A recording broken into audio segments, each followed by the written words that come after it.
There's a kind of soldier the galaxy makes only once in a while. Not the kind they put on recruitment posters. Not the kind with a clean uniform and a straight jaw and eyes that haven't seen anything worse than a training sim.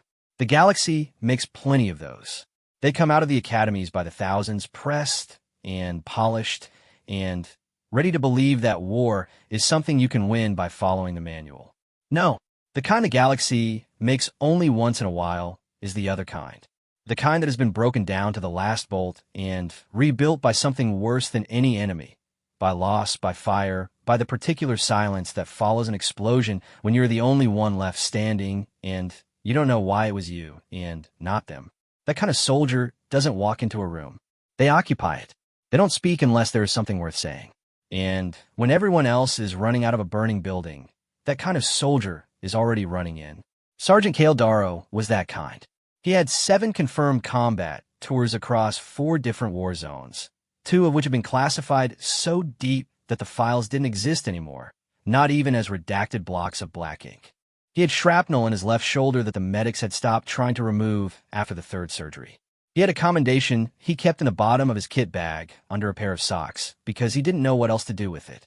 He had the particular kind of quiet that comes from having used up all your screaming a long time ago.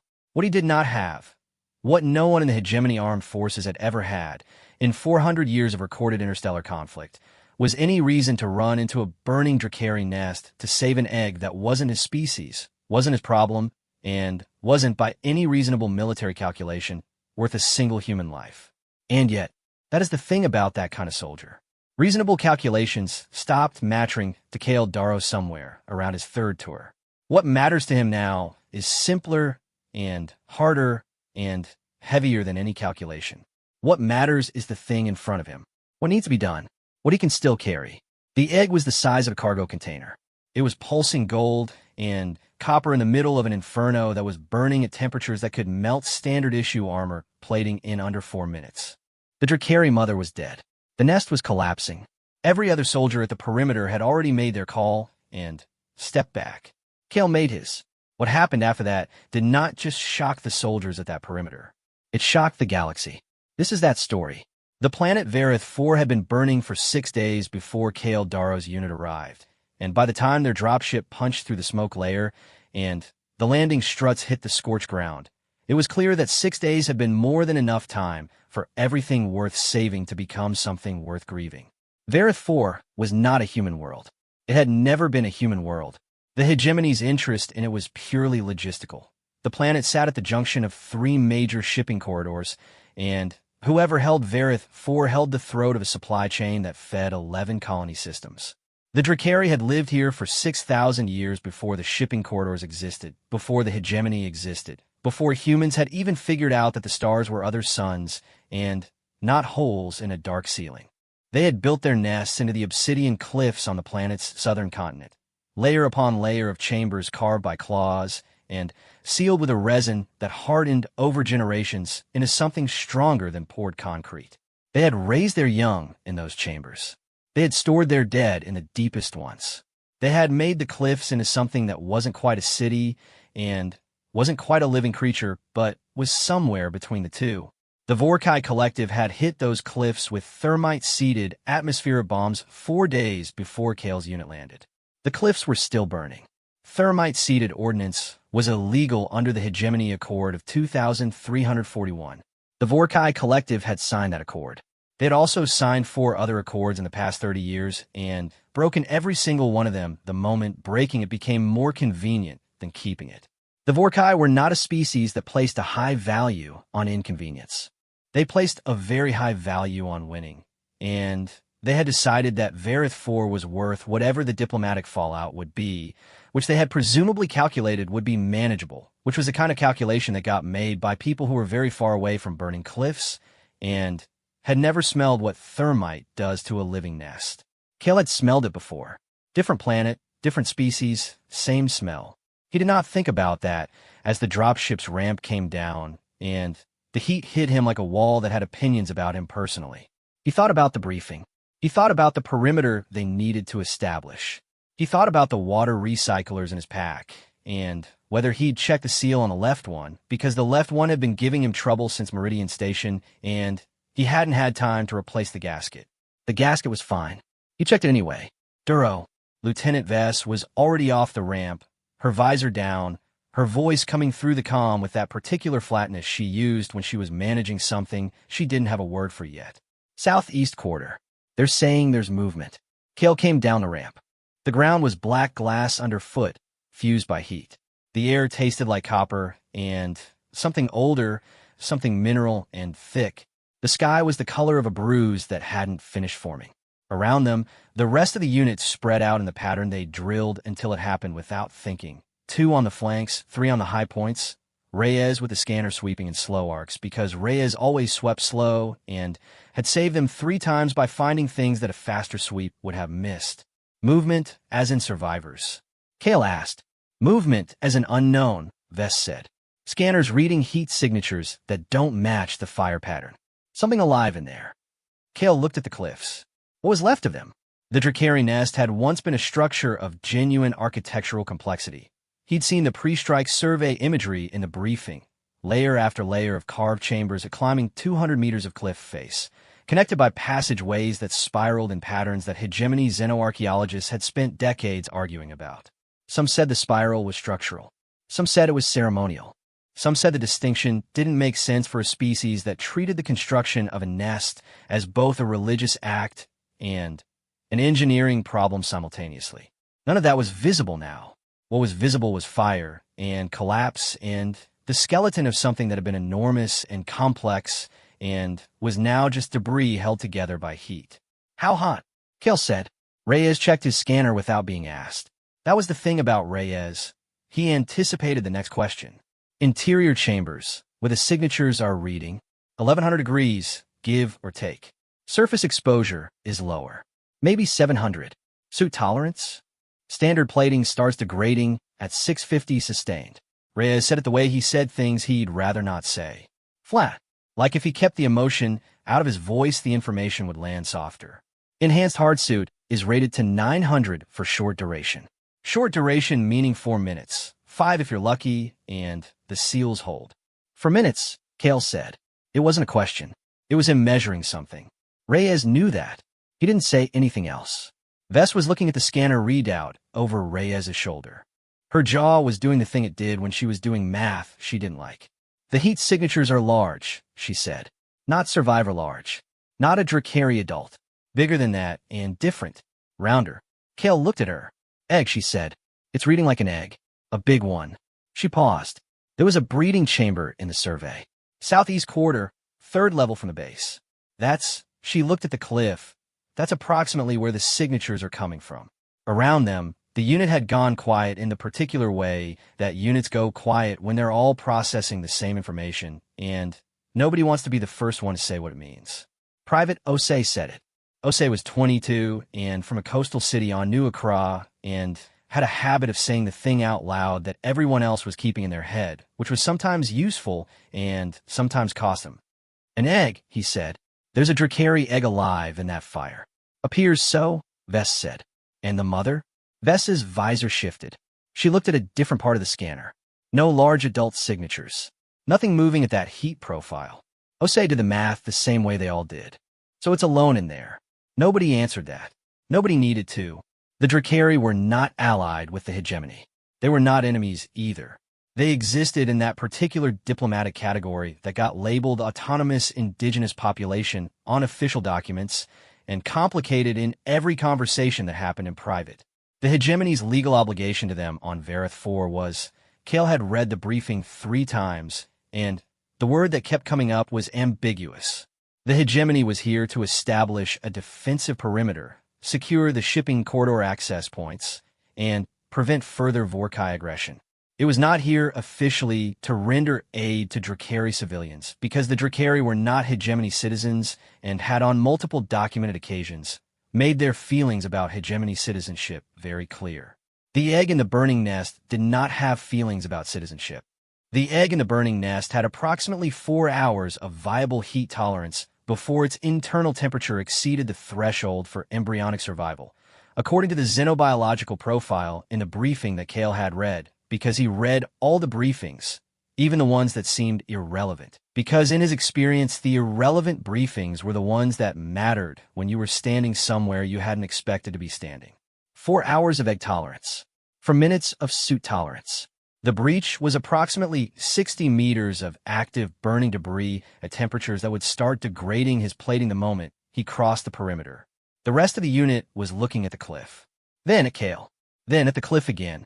In the particular pattern that meant they were waiting to see what he was going to do before they decided what they thought. Vess spoke quietly. Not on the open comm, she stepped close enough that it was just between them. Darrow, this is not in the mission parameters. No, he agreed. There is no extraction protocol for this. There is no support structure. If you go in and the suit fails at minute 3, I cannot send someone in after you. The unit is 6 people, and we have a perimeter to establish, and I cannot, she stopped. Took a breath. I cannot authorize this. I know, Kale said. So, Kale looked at the cliff for another moment. He thought about the breeding chamber in the survey image. The way it had been carved smooth, the resin walls polished by generations of Drakari mothers sitting with eggs that needed warmth and time and safety. He thought about the egg alive in there right now, in a chamber that was the opposite of safe, in a fire that was the opposite of warmth, and the mother who was not reading on the scanner. He thought about the Vorkai and their thermite ordnance and their calculation that Varith 4 was worth whatever the fallout would be. He thought about a lot of things very fast in the way that people who have been in enough situations like this learn to think compressed and efficient and without the luxury of feeling the full weight of any of it until later, if later happens.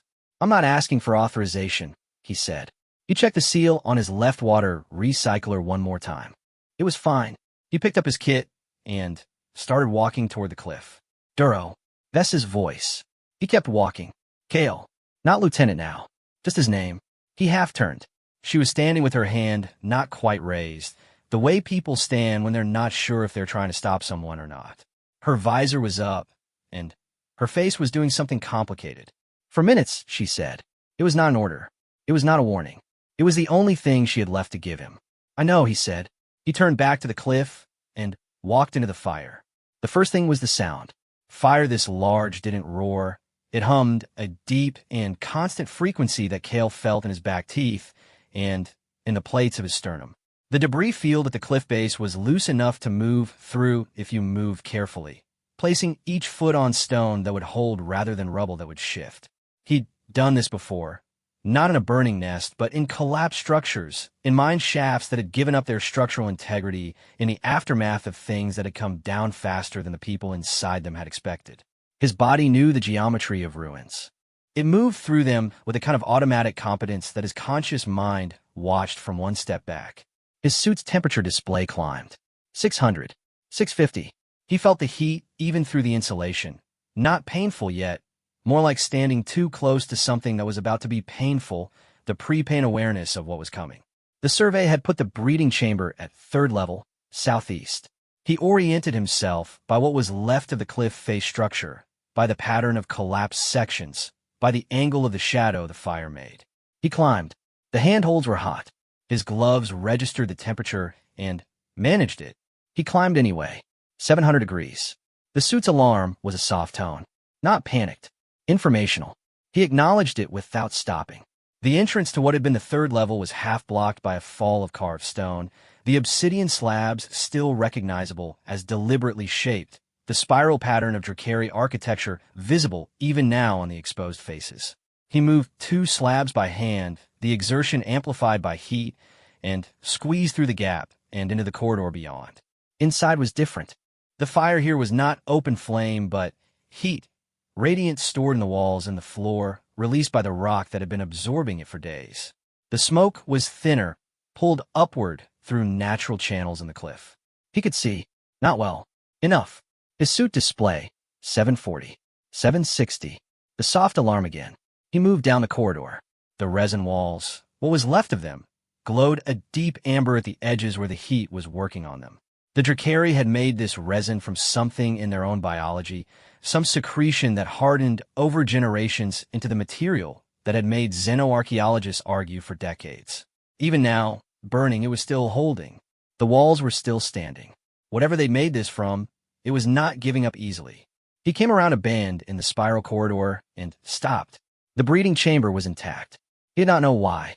He didn't have time to know why. He could see the egg. The scanner's description of large had been accurate in the way that descriptions of something are always insufficient until you are standing in front of the thing itself. The egg was enormous. It sat in a carved depression in the center of the chamber floor, a hollow that had been shaped to hold exactly this shape, and it was pulsing. Slow, rhythmic pulses of gold and deep copper moving through the shell from interior to surface, like a heartbeat visible from outside the chest. The shell itself was covered in a natural iridescence that caught even the ambient firelight, and returned it changed, warmer, as if the egg was not reflecting the fire but participating in it on its own terms. It was the most alive thing Cale had seen in 6 days. His suit display, 820. The alarm tone shifted pitch. Still informational. More urgent about it. He crossed the chamber to the egg. Up close he could feel the heat radiating from it. Not the killing heat of the fire, but something different. A warmth with intention behind it. The warmth of a body generating its own temperature. The embryo inside was doing what it had been doing since before the bombs fell, and the fire started, and the mother stopped reading on the scanner. It was growing. It did not know about the bombs. It knew about warmth and time and the shell that separated it from a world it hadn't reached yet. Cale put his hands on the shell. It was the size of a cargo container, as he'd estimated. He could not carry it. No single person could carry it. He had known this before he walked in, and he had come in anyway, because carrying it wasn't the plan. The plan, insofar as he had a plan, insofar as what he was doing was organized enough to call a plan, was to assess, to see if there was a way, to find out what was actually in front of him before deciding that it was impossible, because in his experience, impossible was a word that meant I haven't looked at the problem long enough yet. He looked at the chamber. He looked at the ceiling. He looked at the walls and the pattern of heat damage and where the resin was holding and where it had already given. He looked at the floor and the carved depression and the channels that radiated out from it, drainage channels he realized for condensation for the natural moisture cycle of the living nest. They radiated outward from the egg's hollow like spokes from a hub, and they ran to the outer wall, and in the outer wall there were gaps. 840. The alarm was now a tone he associated with the word soon. The gaps in the outer wall were not damage. They were ventilation, deliberate openings in the cliff face designed to manage the temperature of the breeding chamber, to let cool air in and hot air out, to maintain the precise conditions an egg needed. They had been doing this for, however, many months. This egg had been here, maintaining the chamber against the fire outside with a passive engineering system that had been built into the cliff 6,000 years before thermite bombs existed. The gaps were large enough. Barely. If he could widen 2 of them, if the resin walls would take the stress of the modification, if the natural ventilation could be redirected enough to pull cooler air from the cliff's lower levels where the fire hadn't fully penetrated, he got to work. He used his kit's cutting tool on the gaps, widening the lower 2 by 15 centimeters each, angling the cuts to direct airflow inward and downward toward the egg's hollow. The tool was meant for field repairs and emergency extractions, and it was not meant for rock this dense, and it complained about it in a series of increasingly irritated mechanical sounds, but it cut. 900 degrees. The suit's alarm was now continuous. He finished the second cut and stepped back. The airflow changed. He felt it even through his suit, a shift in the pressure of the chamber, something moving that hadn't been moving before. The egg's pulsing slowed, then steadied, then deepened. The temperature readout on his own sensors, trained on the egg's surface, dropped by 30 degrees over 90 seconds. It wasn't a rescue. He hadn't carried the egg out. He hadn't made it safe. What he had done was buy time, extended the window, given what was inside that shell more hours to keep doing what it was doing. It was enough. It was what he could do. He was going to have to decide right now if it was enough, because his suit was at 900 and for minutes was 4 minutes, and he had approximately 45 seconds left before short duration became a past tense concept. He took one more look at the egg, the pulse, the gold and copper moving through the shell. Something in it that was working toward being alive in the full sense, the breathing and seeing and eventually enormous and terrifying sense, the kind of alive that the galaxy had spent 6,000 years making space for in these carved obsidian cliffs. He turned and ran. The corridor. The bend. The gap in the stone slabs, tighter on the way back, his suit geometry slightly changed by the heat effects on the plating. He had to twist, and for one lurching second, he thought the shoulder plate was going to catch and hold him there, but it didn't. It cleared by half a centimeter, and he came through and was on the cliff face and climbing down, and the handhold were hotter than they'd been going up, and his display was reading 940, and the alarm had stopped making sounds and gone to a visual strobe, which was what it did when it had given up on sounds as insufficient for the situation. He hit the ground, both feet, glass black scorched earth. He walked 20 meters, 30, past the debris perimeter, and then his left leg gave out from under him, and he went down on one knee and stayed there for a moment, just breathing, the suit venting everything it had been building up, the heat radiating off him in waves.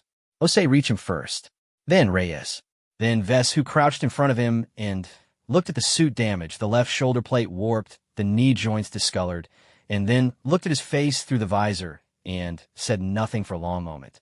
"The egg is alive," Kale said. His voice came out rougher than he'd intended. "Ventilation modification. Passive system. It has more time now." Vess looked at him. "We need to contact Drakari survivors," he said. "There are survivor colonies in the northern continent. I saw that in the briefing. If we can get word to them that there's a viable egg in the southeast breeding chamber." "Daro," Vess said. "It's alive," he said. "Someone needs to know it's alive." Vess was quiet for another moment. Then she stood up and held out her hand and pulled him to his feet. "Reyes," she said, without raising her voice. "Give me a comm channel to Northern Continent Survivor Coordination." Reyes, who had been standing 3 meters away pretending he wasn't listening, was already on it. Kale stood on the black glass ground with his damaged suit venting heat into the smoke-colored sky and watched the cliff burn and thought about the egg pulsing gold and copper in the dark of the breeding chamber, keeping its own time, indifferent to everything that had tried to end it. It did not know what had just happened. It just kept growing. The message reached the Northern Continent Survivor Colony in 14 minutes. It took another 3 hours for anyone to respond. Kale spent those 3 hours doing what he always did in the in-between spaces of situations that hadn't resolved themselves yet. Working. The perimeter needed establishing. The unit needed positioning. The Vorkai had retreated after the bombing campaign, but their retreat had the particular organized quality that meant they were repositioning rather than leaving, and a repositioning enemy was a planning enemy, and a planning enemy required a planned response. He did all of this with his left shoulder plate warped and his knee joints discolored, and Reyes checking his suit's thermal integrity every 40 minutes with a scanner, and an expression that Kale recognized as the expression Reyes wore when the numbers weren't quite as bad as they'd expected, but weren't good enough to stop worrying about. "You're within functional parameters," Reyes said on the third check. "I know," Kale said. "The plating on the left shoulder is going to need full replacement." "I know that too." The knee servos logged a stress event. "They're operational, but Reyes..." "Right," Reyes said. He put the scanner away. Then he took it back out. "The egg's temperature is stable. Still reading viable." Kale looked at him. "I've been monitoring it," Reyes said, not quite defensively. "Since you came out, someone should be monitoring it." "Yeah," Kale said. "Someone should." The response from the northern colony came through Vess's comm at the 3-hour mark. It was not a voice transmission. It was a signal, a specific, repeating pattern on a frequency that the hegemony's comm systems recognized as Drakari Emergency Protocol, which meant someone in the northern colony had both the technical knowledge to use the protocol and a reason to use it, which meant they had understood the message and were coming. What arrived 2 hours after that was not what Kale had been expecting. He had been expecting a survivor delegation. 2 or 3 Drakari, probably grief-stripped and wary, the particular body language of people who have lost something they cannot quantify and are not sure whether the people who call them are offering help or complications.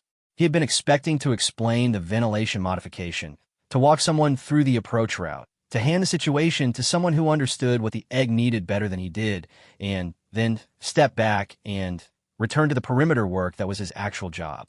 What arrived was 47 Drakari. They came over the ridge at the northern edge of the burning field in a column that moved with the kind of precision that Kale associated with military units rather than survivor groups. He watched them through his visor's magnification and revised his assessment quickly. not military precision, something older than military precision, the kind of coordinated movement that came from a species that had been moving in groups across difficult terrain for long enough that it had become instinct rather than training. They were large. The smallest of them was approximately 2 meters at the shoulder, and they moved on 4 limbs with 2 additional upper limbs folded close, and their coloring ranged from deep black-green to the kind of dark copper that Kale associated with age. Their eyes were amber, all of them, in the particular way of a species where eye color is not individual variation, but species constant. They stopped at the edge of the debris field.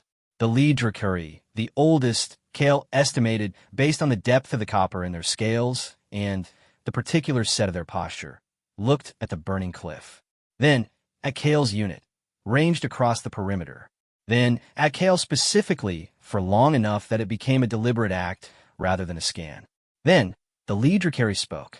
The sound was nothing that Kale's auditory system was built for, a layered vocalization that operated on at least 3 frequencies simultaneously, 2 of which he could feel in his chest rather than hear with his ears. The translation module in his suit's comm system was rated for 47 recognized interstellar languages. It produced, after a pause that Kale could almost hear it working through a single word. Why? Not a question. The module had flagged it as a statement. Why as a statement meant something different than why as a question. It meant the speaker was not asking for information. It meant the speaker was identifying the central fact of a situation and demanding that it be addressed. Kale took off his helmet. It was not protocol. He did it anyway, because the helmet kept something between him and the Dracari elder that he didn't want there.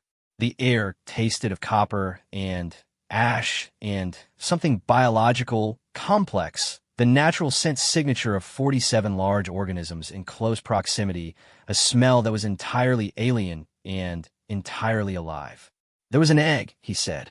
He looked at the elder when he said it. It was alive. I went in. The translation module rendered this into the layered vocalization. The elder listened. Their upper limbs shifted slightly. Not a gesture Kale could read, but a gesture that clearly was one that had meaning he didn't have the vocabulary for. The elder spoke again. The module produced. You are damaged. Yes. You are a fighter. A soldier. The module was adding context flags now. It was reading the armor, the kit, the posture. You have rank. Sergeant. Kale Darrow. Hegemony Frontier Forces. Another pause.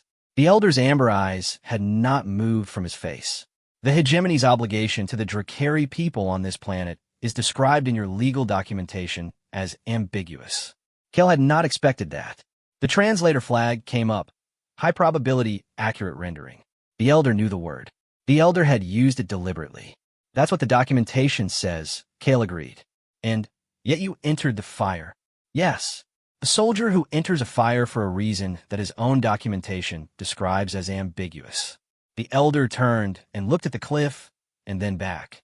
This is unusual. I'm aware, Kale said. The column of Dracari behind the elder had not moved.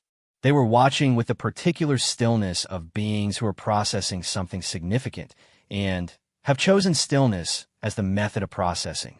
Kale felt 47 sets of amber eyes and recognized without panic that he was in the middle of something that was much larger than a perimeter assignment, that had started the moment he walked into the fire and was not finished yet, and might not be finished for a long time. Show us, the elder said. Kale showed them. He led them through the debris field approach, pointing out the stable footing, the places where the collapsed stone would hold weight, and the places where it wouldn't, the route he'd used going in. He did not go in again. He stood at the threshold of the gap he'd made in the fallen slabs and pointed into the corridor beyond and described what he'd done to the ventilation gaps. Reyes held the scanner up and showed the elder the egg's temperature readout, stable, viable, the deep interior pulse registering as a steady rhythmic variation in the thermal signature. The elder looked at the scanner, then at the corridor, then at Kale. The modification to the ventilation, the elder said. The translator struggled slightly with the next part and then produced. This is an engineering solution. You understood what the chamber needed. The survey data included xenobiological profiles, Kale said. I read them. You read the xenobiological profiles of a species. Your hegemony has no legal obligation to assist. It was not a question. I read all the briefings, Kale said. Something shifted in the elder's expression. Kale could not read it. The musculature was wrong, the reference points were entirely outside his experience, but something shifted, and the shift was visible, and he knew it meant something significant, even if he didn't know what. The elder turned and spoke to the column in the full Drakari vocalization.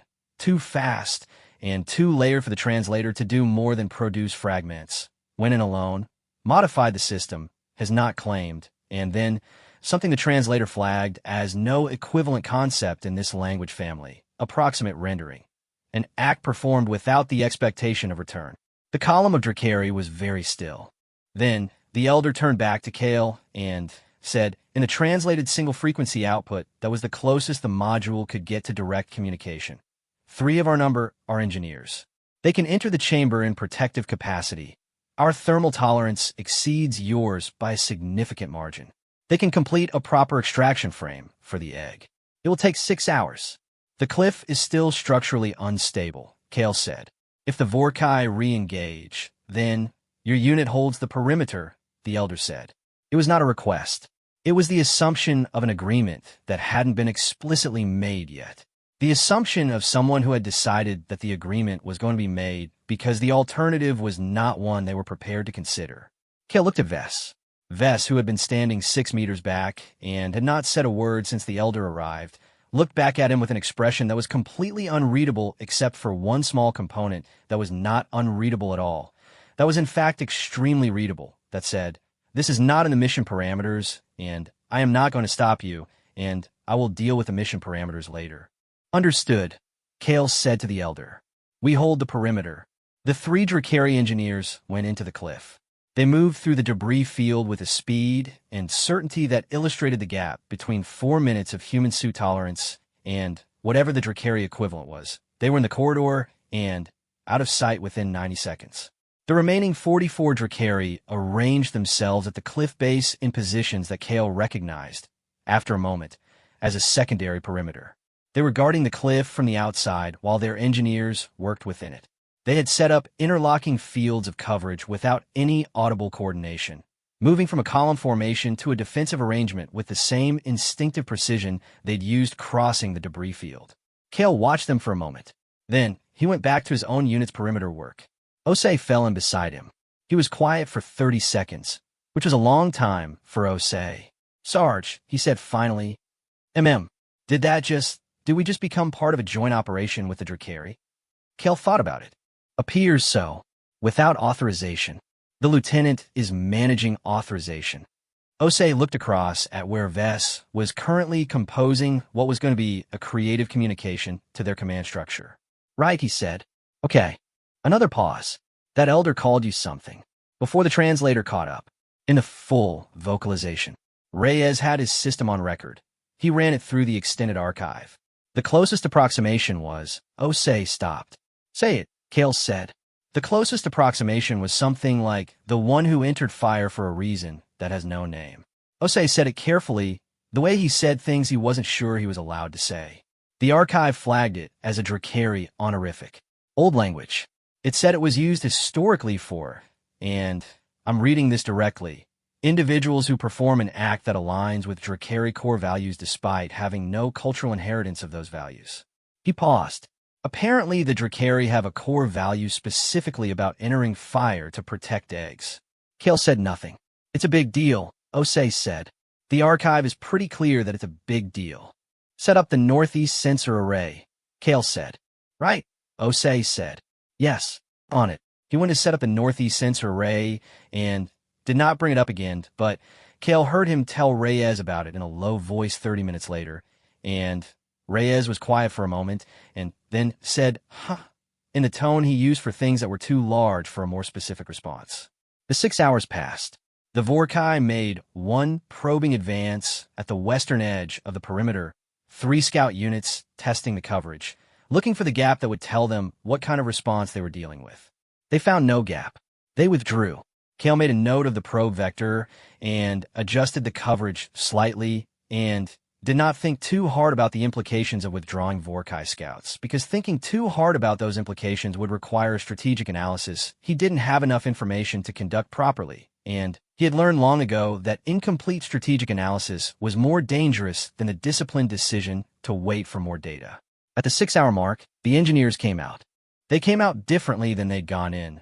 Slower, moving in a careful triangle formation around something large, and enclosed in a frame of Drakari construction material, a lightweight alloy lattice that held the egg suspended in its center with padding at every contact point. The egg was pulsing. The pulse was visible through the lattice, gold and copper steady. The elder met the engineers at the perimeter edge. There was an exchange in full Drakari vocalization that the translator didn't catch enough of to render. The elder placed both upper limbs on the lattice frame for a long moment. Then they turned and looked at Kale across the distance between them. The translator produced one word. Hole. Kale let out a breath he hadn't fully realized he'd been holding. The elder crossed the distance between them and stopped 2 meters away. Close for a 2-meter-plus organism. Close enough that Kale had to actively manage not taking a step back. Not because he felt threatened, but because proximity at that scale triggered something automatic that he'd learned to override in situations where overriding it was the right call. There's a word in our language, the elder said, through the translator, for the debt incurred when one life saves another. It is not a simple word. It carries obligations on both sides. A pause. Your people do not have an equivalent. We have gratitude, Kale said, and debt, but separately. Yes, the elder said, separately. This is a gap in your language that reveals something about your history.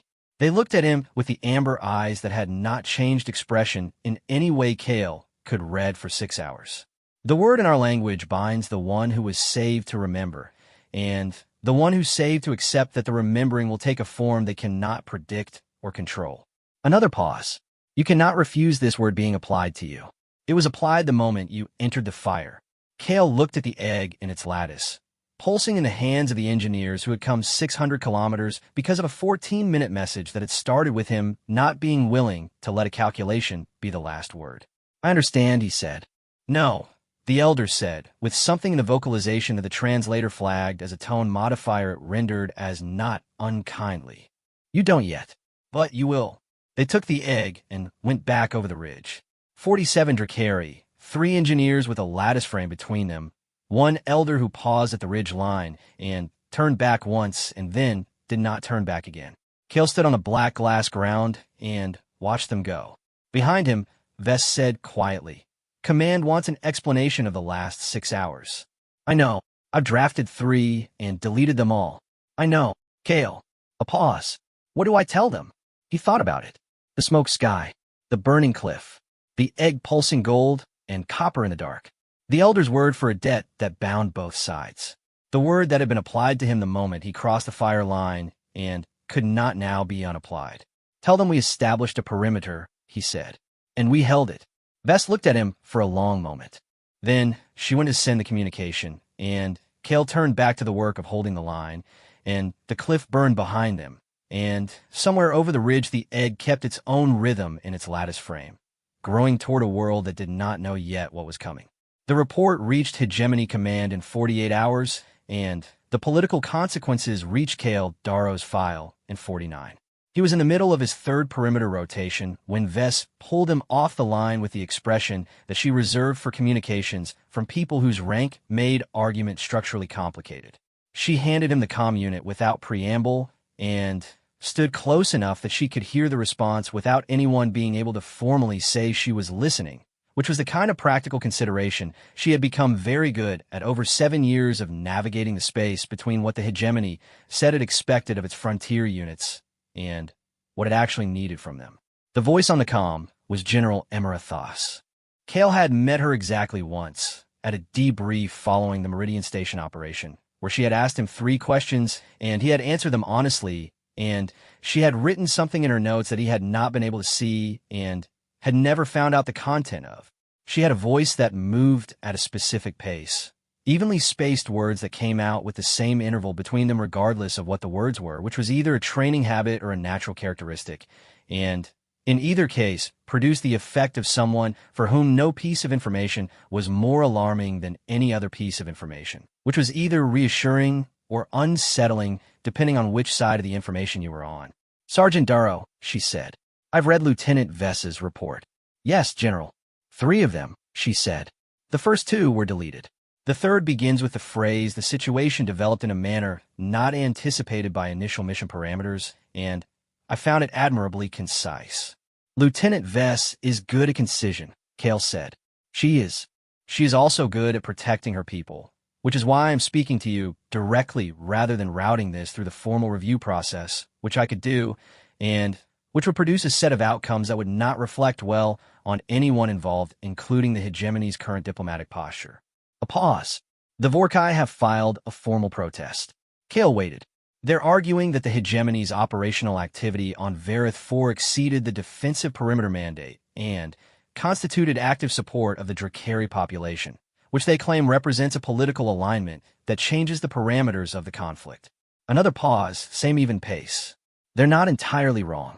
I entered a burning structure to assess the viability of a biological specimen that was at risk due to the Vorkai's use of thermite ordnance, Kale said, which is illegal under the accord they signed. Yes, that's the other thing the Vorkai would prefer not to be the central topic of discussion. He could hear something in her voice that wasn't quite amusement, but was adjacent to it. The xenobiological profile of the specimen you recovered, technically the word is preserved since you didn't physically remove it, has been provided to the hegemony diplomatic corps. They're describing it as a viable Drakari embryo of apparent developmental significance. The Drakari Northern Colony leadership has formally communicated with the hegemony diplomatic mission on Varith 4 for the first time in 11 years. A pause. Also because of you. I sent a message, Kale said. That's all. You sent a message that produced a response from a population that has not responded to hegemony communication attempts for over a decade, Thas said. The diplomats are very interested in understanding how that happened. Kale thought about the elder's amber eyes, the word that the translator couldn't fully render. The act performed without the expectation of return. I don't think it was the message, he said. I think it was what came before the message. Explain. They didn't come because we called them. They came because we called them after someone had already done something. There's a difference. He paused. You can't communicate your way into the kind of trust that moves 47 people 600 kilometers in 2 hours. You can only act your way into it. The silence on the comm lasted long enough that Kale checked whether the connection was still live. It was. Sergeant Darrow, Thas said. I'm going to ask you a direct question, and I want a direct answer. Yes, General. When you walked into the fire, did you think about the diplomatic implications? No, he said. Did you think about the mission parameters? I thought about the egg, he said, and what I could do about it. That's all. Another silence. Shorter this time. That's what I thought, she said, which is why this conversation is happening on an informal channel rather than through the review process. A pause. The formal outcome of this review, when it occurs, will reflect that Sergeant Darrow acted within the spirit of hegemony values regarding the preservation of sapient life in combat zones, with reference to Code 7 of the Frontier Forces Operational Charter, which I am noting for your awareness because it is the specific provision that makes what you did defensible rather than indefensible under formal review, and which I expect Lieutenant Vess to have cited in her next report, the one she will write after this call. Vess, standing 1 meter away, was already writing it. The less formal outcome, Thas continued, is that the Vorkai's use of thermite ordnance against a civilian nesting site is now the primary subject of a hegemony-initiated accord review, which has been something the diplomatic corps has wanted grounds to initiate for 3 years, and which your report has provided in a manner that makes it very difficult for any signatory to object to the initiation without also defending thermite use against protected biological sites, which none of them want to do in public. She paused. The Drakari elder, the one you spoke with, has made a formal communication to the diplomatic mission. We received it 6 hours ago. Kale said nothing. Waited. It requested your name, Thas said. Specifically, the exact request was, we require the recorded name of the soldier who entered the fire, so that it may be entered into the speaker's record. Our cultural consultants advise that the speaker's record is the Drakari equivalent of, and they flag this as an approximate translation, a historical ledger of acts considered foundational to interspecies relationships. She paused. They say having your name entered into it is significant. They're being cautious about the word unprecedented, but it keeps appearing in the background documentation. Kale looked at the burning cliff on the horizon. The fire had dropped since the first day, lower and more settled, the thermite chemistry burning itself out, the cliff's own mass absorbing what it could. The structure was still there, still standing. 6,000 years of built-in architectural resilience doing what it had been built to do. Give him a name, he said. It's already been transmitted, Thas said. I authorized it before this call. I wanted you to know after the fact rather than before, because before tends to change the nature of the thing, and I wanted your name in their record as the name of someone who acted without knowing this would happen, not someone who acted because they knew. A pause. That distinction matters to them. Our cultural consultants were very specific about that. It matters to me too, Kale said. I thought it might, Thas said. Rest your unit when you can. The Vorkai probe vectors suggest a 48-hour window before the next escalation attempt. Use the window. The comm clicked off. Kale handed the unit back to Vess. She took it and looked at him and said nothing for a moment. Code 7, she said finally. Apparently. I'm citing it in the report. I heard. She almost smiled. She didn't quite make it all the way there. Osei is going to tell everyone he knows about this, she said. For the rest of his life. I want you to know that. I know, Kale said. Osei, who was 30 meters away and had clearly been watching the expression on Vess's face to gauge the outcome of the call, caught Kale's eye across the distance and raised both hands in a gesture that was equal parts question and celebration and was, in Kale's assessment, one of the more genuine expressions of relief he had witnessed in recent memory. Kale lifted one hand back. Short. Sufficient. Osei did not technically whoop. He produced a sound that was adjacent to a whoop and then immediately pretended he hadn't. The unit rotated. The perimeter held. The Vorkai's 48-hour window was exactly that, 48 hours and then a renewed probe, more organized than the first, with a specific push at the northeast corridor that suggested they had either better intelligence on the unit's positioning or a new tactical coordinator, and either possibility required a response that occupied Kale fully for 6 hours and resulted in a successfully repelled advance, and a very thorough after-action note that he was going to enjoy writing, because he had specific thoughts about the northeast corridor vulnerability and how to address it. On the third day after the extraction, a Drakari courier arrived. Not the elder. A younger Drakari. The copper in their scales was new, bright, not yet deepened by age. They carried a physical object, which was unusual in an era of long-range communication. Unusual enough that Kale's hand went to his sidearm before his brain caught up with the context and overruled the reflex. The object was a piece of a nest resin, not random debris. A deliberate piece, cut cleanly and shaped into a flat tablet, approximately 30 centimeters by 20. The surface had been worked in some way. Not carved. Worked at a level finer than carving. The surface modified in a pattern that Kale could see but not read. The courier spoke. The translator produced, after its customary working pause. This is a fragment of the chamber where you performed your act. The pattern is your name, in the oldest form of Drakari notation, the form used in the speaker's record. The elder sends word. You now exist in 2 languages. You exist in ours. Kale held the resin tablet. It was warm. Still warm from the nest, or warm from the couriers carrying it, or warm from something else. He didn't know, and stood there for a moment just holding it, the weight of it, the specific gravity of an object that meant something he didn't have the full vocabulary for yet, and might not have for a long time. The elder said you would not yet understand. The courier said, through the translator. She also said you would understand it correctly, which she described as a different thing.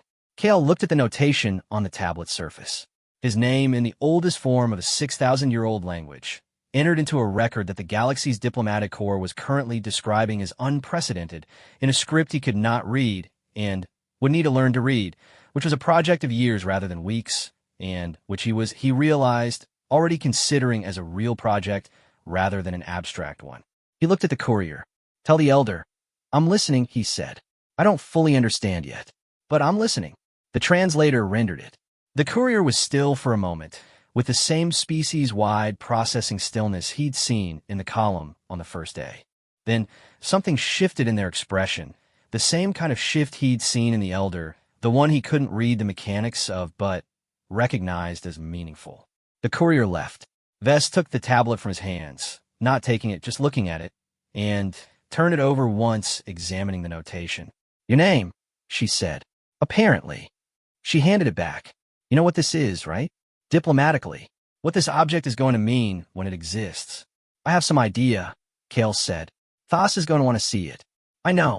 It's going to be in a museum somewhere in about 2 years. Vess. I'm just saying. I know what it is, Kale said. He looked at the notation on the warm resin surface. His name, in a language built over 6,000 years, written in the oldest form they had, placed in a record where it would stay. Not because of what he'd said. Not because of what he'd argued or negotiated or strategized. Because of 4 minutes in a fire, and a modification to 2 ventilation gaps, and the decision not to let a calculation be the final word on what was possible. He wrapped the tablet in the thermal sleeve from his kit, the best protection he had available, and placed it in the bottom of his pack under the commendation from Meridian Station. Then, he went back to the perimeter. The perimeter needed holding. The northeast corridor needed analysis. The Vorkai were repositioning for what his read of their probe pattern suggested would be a coordinated 3-vector push within the next 18 hours. And a 3-vector push against a 6-person unit required a specific defensive structure that he had been developing in the back of his mind since the first probe, and was now ready to put into practice. He worked. The cliff burned lower. The sky above Vareth 4 began, slowly and tentatively, the way skies do after things that have been burning stop burning, to show colors that were not the color of smoke. Somewhere over the northern ridge, the egg pulsed in its lattice frame, steady and unconcerned, growing toward a world it could not yet imagine. And in a record 6,000 years old, entered in the oldest notation they had, a name that had been given without expectation of return sat in the speaker's record, and began the long, slow process of becoming something the galaxy would have to learn to account for. The egg hatched on a Thursday. Kale learned about it on a Tuesday, 2 years, and for months after Vareth 4, on a planet called Senna's Reach that had nothing to do with Vareth 4, and everything to do with the Vorkai's continued conviction that agreements were for other people. He was in the middle of a briefing on Vorkai supply chain disruptions in the Senna Reach corridor. The same corridor that Vareth IV's shipping lanes fed into, geographic and political coincidence that had become less of a coincidence over the 2 years since the Accord Review had made the Vorkai's use of thermite ordnance the official primary subject of the hegemony's ongoing disciplinary review process. The briefing officer, a young captain named Solis who had the earnest quality of someone who had not yet been in enough situations to have it replaced with something more durable, paused mid-sentence, and looked at his comm unit with an expression of the sort that meant something had arrived that was not in the briefing. Sergeant Durrow, Solis said, there's a message flag priority cultural for you. From, he checked, the Drakari Northern Consensus. I don't have clearance to route it to myself, but it's cleared for your device. Kale's comm unit chimed. He looked at the message. It was brief. The translation was rough. Cultural priority communications from the Drakari Consensus went through a different translation channel than field comms, one that prioritized accuracy over speed, and even that channel admitted freely in its rendering notes that some of what it was producing was approximate. The message said, the child of the chamber has opened its shell. It was whole. It has been named in the speaker's record. Its name, in the form used for significant beings, contains a reference to yours. This is the record's acknowledgement that one name belongs to the other. The elder says, now you will begin to understand. Kale read it twice. Then he folded his comm unit and put it in his chest pocket and looked at the briefing officer. Continue, he said. Solis looked at him for a moment with the expression of someone who has witnessed something they can't categorize and has decided that categorizing it is above their current rank. Yes, Sergeant, he said, and continued the briefing. After the briefing, Kale sat in the unit's common area with his comm unit and the message and a cup of coffee that had gone cold while he wasn't paying attention to it. Osei sat across from him, which was not accidental. Osei had a finely tuned sense of when something was happening with Kale and had developed over 2 years of shared assignments the particular skill of being present without being intrusive, which was more difficult than it sounded, and which Kale had come to value more than he was likely to ever directly say. Osei didn't ask about the message. He waited. The egg hatched, Kale said. Osei was quiet for a moment. Hole. Osei let out a breath. Long and slow. And it's okay? The hatchling. Reading between the lines of the translation, yes. He looked at the message again. They named it with a reference to my name in the record. Apparently that means, He paused, because the translation notes had flagged the next part as carrying significant cultural weight that approximate translation was insufficient to fully convey. Apparently, it means the hatchling is formally connected to me in the Drakari way of recording relationships. Whatever that means over time. Ose did not say anything for a moment. Then, he said carefully, Sarge, do you know what that means? In terms of what that relationship looks like between a Drakari individual and I'm learning, Kale said. He had spent the 2 intervening years doing several things he had not expected to do when he'd made the call to walk into the fire. One of them was a correspondence, irregular, mediated through the diplomatic mission's cultural channel, with the Elder on Vareth 4. Not a political correspondence. A personal one, to the extent that the concept of personal correspondence translated across the relevant cultural and linguistic gaps, which was to the extent that the Elder had decided it did and had begun initiating exchanges, and Kale had responded, and the exchanges had covered, over 2 years, things including the nature of obligation. The difference between an act performed because of what it will produce and an act performed because of what it is, the Drakari understanding of fire as a symbol that operates on both a destructive and generative axis simultaneously, and on one occasion that Kale had read 3 times, the Elder's description of what it means to enter something dangerous for a reason that exists before calculation rather than because of it. He had also, in that time, made significant progress on reading Drakari notation. It was not fast progress. Drakari notation was a system of extreme complexity, designed for a species with 2 additional upper limbs and visual processing that operated across a different spectrum than human sight. He was working from materials provided through the diplomatic mission's cultural archive, supplemented by annotated documents that the Elder had sent through the formal channel specifically in response to his stated intent to learn. He could read approximately 40% of what he encountered, could approximate another 20% through context, and spent the remaining 40% aware that he was missing something important and committed to not remaining in that position indefinitely. He could read his name on the resin tablet now. He had been able to read it for 7 months. He had read it on the first day he could, and had not expected it to feel like anything particular, and had been surprised by what it felt like. What are you going to do? Ose asked. It was a simple question. Kale had been sitting with the non-simple version of it since the message arrived, and the non-simple version was, what does it mean to have your name formally linked in a 6,000-year record to the name of a being who has just opened their shell for the first time and doesn't know yet what a sergeant in the hegemony frontier forces is, or what a frontier is, or what a war is, or what fire means to the species that enters it for reasons that exist before calculation? What does it mean to have done something without knowing it would have consequences, and then to watch the consequences unfold at a scale and across a time frame that your original act never asked you to account for? What it means is that the act doesn't belong to you anymore. It never did. The moment it happened, it became something larger than the person who performed it. And what you're left with is not ownership, but responsibility. Responsibility toward the thing you set in motion. Responsibility to be equal to what the act implied about you. Responsibility to keep being the kind of person who would walk into that fire, even on the days when you're tired and the shoulder plate still needs replacing and the coffee has gone cold. I'm going to request leave, Kale said. When the Senna Reach situation resolves. Ose waited. There's a ceremony, Kale said, when a Drakari hatchling's name is formally entered in the speaker's record. The Elder's communication indicated, he checked the annotation he'd made in the margin of the translation, that the presence of the named individual whose name appears in the hatchling's formal notation is considered appropriate in the traditional form. Not required, but appropriate. Ose looked at him. You going to Vareth for? When the Senna Reach situation resolves, Kale said.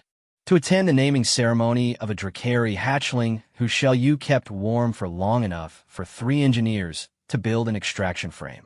Ose said this with the tone of someone reciting facts, so that they can be clear that the facts are the facts, and not something he is adding drama to. Whose name in a 6,000-year record is formally linked to yours. That appears to be the situation, Kale said. Ose was quiet. The common area was quiet. Somewhere in the base's ventilation system, something was cycling that made a low, regular sound. Sarge, Ose said. When you walked into that fire, Did you think it was going to? He gestured with one hand in a way that was meant to encompass 2 years of diplomatic shifts, a hatchling, a ceremony, a name and a record, and something that was becoming slowly and without anyone formally declaring it to be so, a relationship between two species who had been in the same galaxy for 600 years without finding their way to this particular table. Did you think any of this was going to happen? Kale picked up the cold coffee and looked at it. Put it back down. No, he said. What did you think was going to happen? He thought about it. The honest answer. The one that was actually true rather than the one that made a better story. I thought the egg was going to die if no one did anything, he said. And I was the one standing there. Osei was quiet again. Then, that's it. That's it. Osei leaned back in his chair and looked at the ceiling for a moment with the expression he wore when he was encountering something he was going to need to process for longer than the immediate conversation allowed. Holy entire galaxy, he said softly. Not quite to Kale.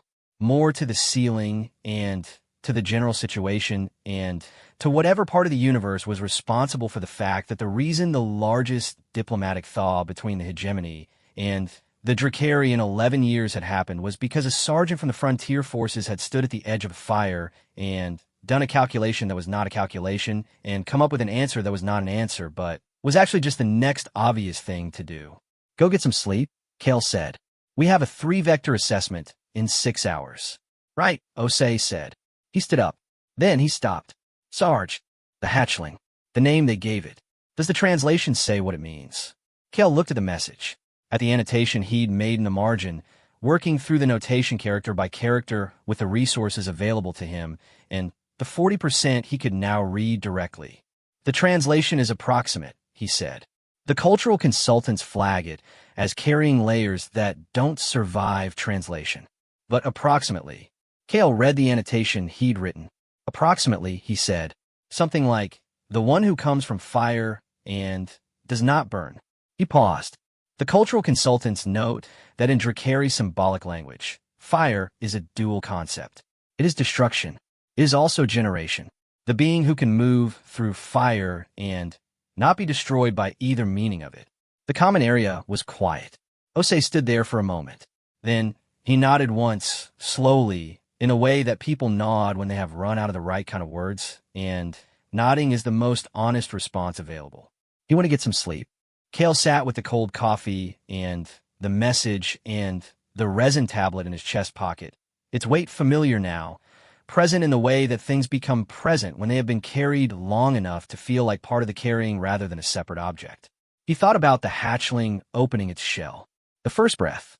The first contact with the air of a world that had been trying to burn it before it was born and had failed. The amber eyes opening for the first time. The same amber as every other Drakari, the species' constant color. And in the record next to the hatchling's name, a reference to a name written in a language the hatchling would spend its life learning to read, just as Kale was spending his learning to read theirs. The center reach situation resolved in 11 days. The Vorkai supply chain disruption was identified, documented, and routed through the Accord review process that had been running continuously since the Varith 4 incident, growing larger and more comprehensive and more damaging to the Vorkai's diplomatic position with each new documented violation. The Accord review process was, Kale had come to understand, the delayed consequence of a single decision made in 4 minutes in a burning nest, radiating outward in ways that had nothing to do with his intentions and everything to do with the fact that intentions didn't govern consequences and consequences didn't ask permission. And the galaxy had a way of making large things out of small decisions when the small decision was honest. He put in a leave request on the 12th day. Thas approved it personally, with a notation that read simply, appropriate, which was, he thought, exactly the right word. He landed on Varith 4 6 weeks after the message. The cliffs were different. 2 years was enough time for a cliff to begin the process of becoming something new out of what it had been. And the Drakari had been working on the nesting chambers from the moment the fire had been cold enough to enter.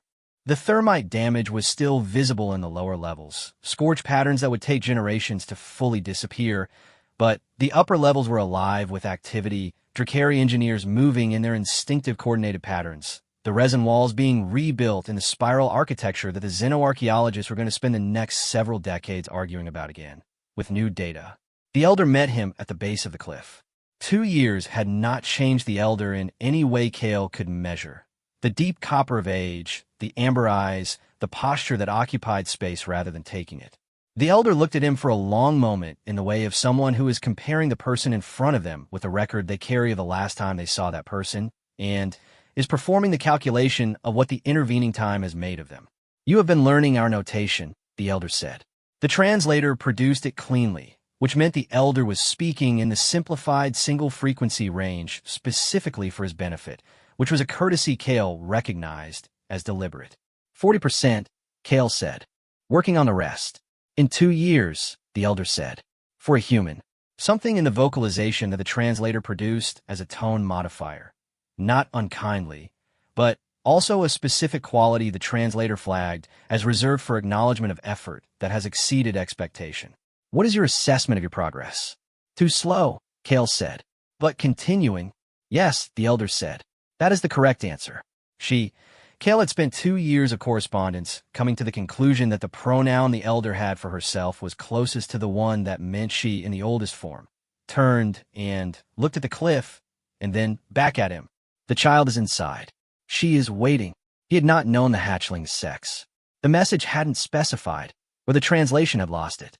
He filed it as information and kept up with the elder's pace as she turned toward the cliff entrance. "She is 9 months old," the elder said, walking. "She is larger than she should be for 9 months, which is typical for the firstborn of nests that survived significant stress. The biologists note that it may be a compensatory growth response. I note that some things grow faster when they have already survived the attempt to stop them from growing at all." "I've noticed that too," Kale said.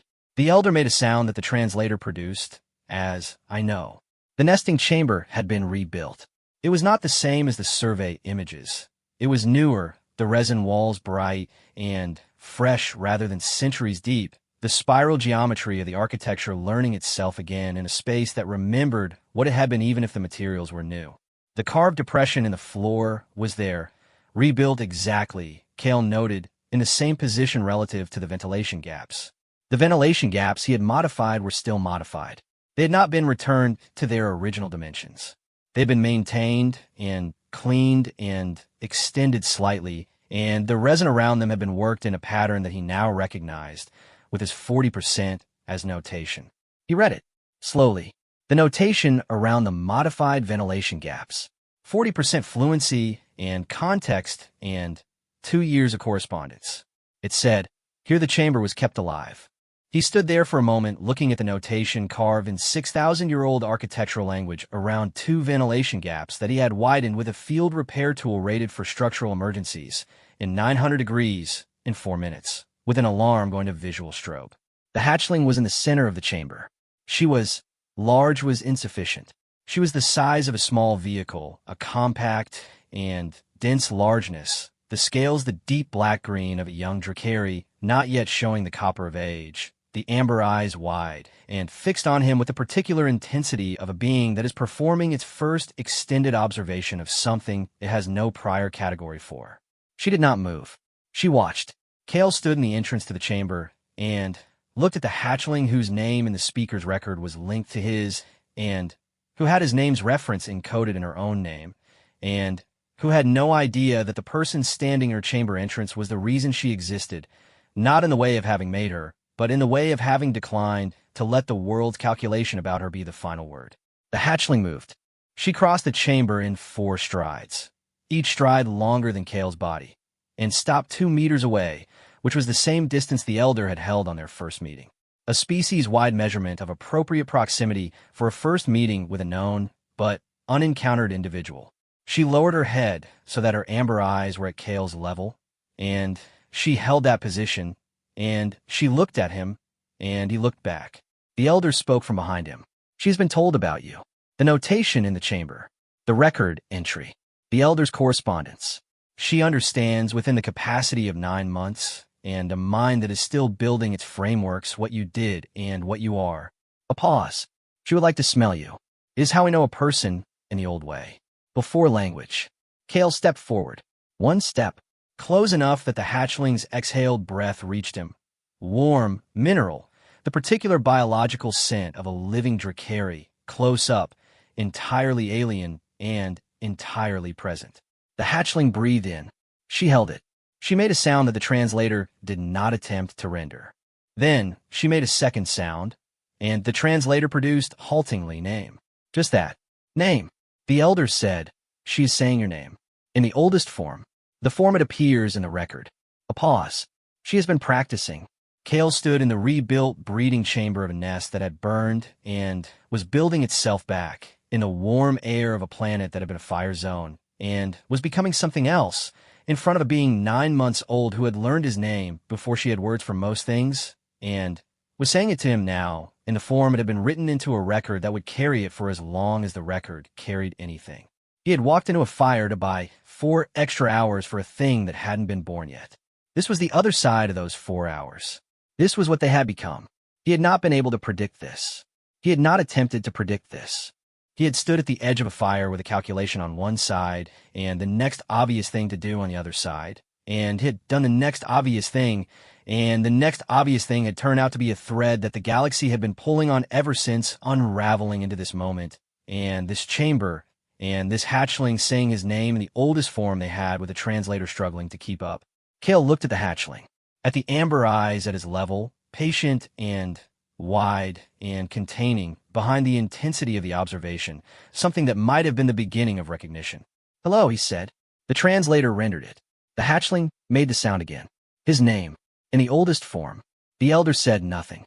The rebuilt chamber breathed around them, the ventilation working through the gaps that were now notation, the resin walls bright with newness over the memory of what they had been, the spiral architecture learning itself again in a space that knew how to survive. Outside, Verithfor was a planet that had burned and was deciding what to grow. Inside, in the carved hollow of a breeding chamber that had been kept alive by 4 minutes and 2 modified gaps and a decision that was not a calculation, a hatchling said a human sergeant's name in the oldest language she had, and the galaxy, which had been watching, leaned in. Some things once started do not stop. Some acts put themselves into the record before you know you are performing them. Some fires, entered without expectation of return, turn out to be the beginning of something that has no name yet in either language. They're working on it.